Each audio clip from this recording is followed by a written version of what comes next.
from experience that when your child is diagnosed and you're looking for something to do to help your child, and people are talking about speech and they're talking about OT, and even the idea of OT sounds like, why would my child need occupational therapy? He's 3, right?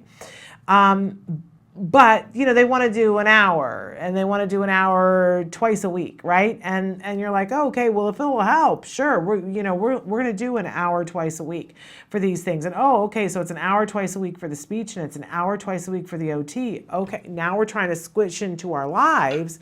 Oh, okay.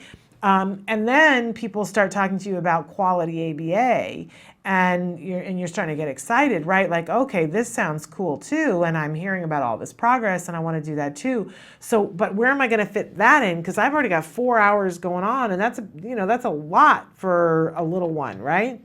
Or for an 8-year-old who's going to school, that's a lot. And then people start talking about ABA, and you say at some point, finally, there's that moment when you say, so how many hours will I want to do for that? And people start talking about 25 and 30 and 35 and 40 and 50 hours a week. And that's when a lot of people go, oof, no, I can't. That's impossible. That's unimaginable. These are small people. And so many of us in that moment go, that's a full-time job. And with upward inflecting, our voices get really high. What are you talking about?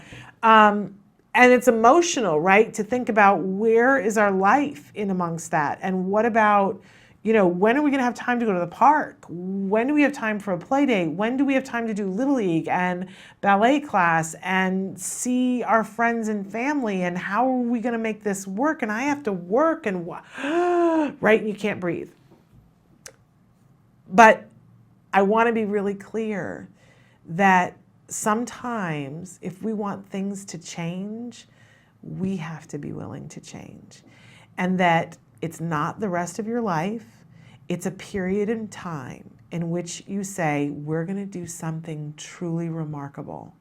We're going to do something that we never thought we would need to do.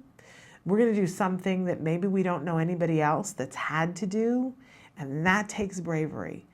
And it takes being willing to lean out into a space that you're not sure if somebody's going to catch you, right? But I want you to know that there are people waiting to catch you, and that if you are in a place and in a time, and I pray for you that you are, that you can get good quality ABA therapy. And not everybody has that opportunity. And that keeps me awake at night, right? That not everybody has the opportunity.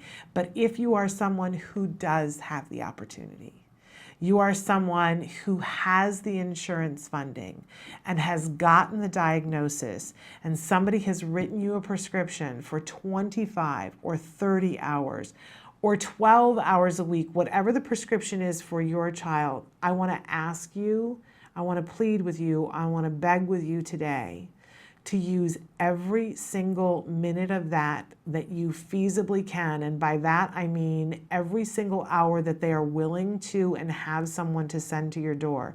I know for some of you, you have a prescription for 40 hours and they can only get therapists to your door for 30. And I know that the world is working on that. And if you doubt that, let me just tell you, the world is working on that. They are working on that. And that's a big problem that needs to be solved.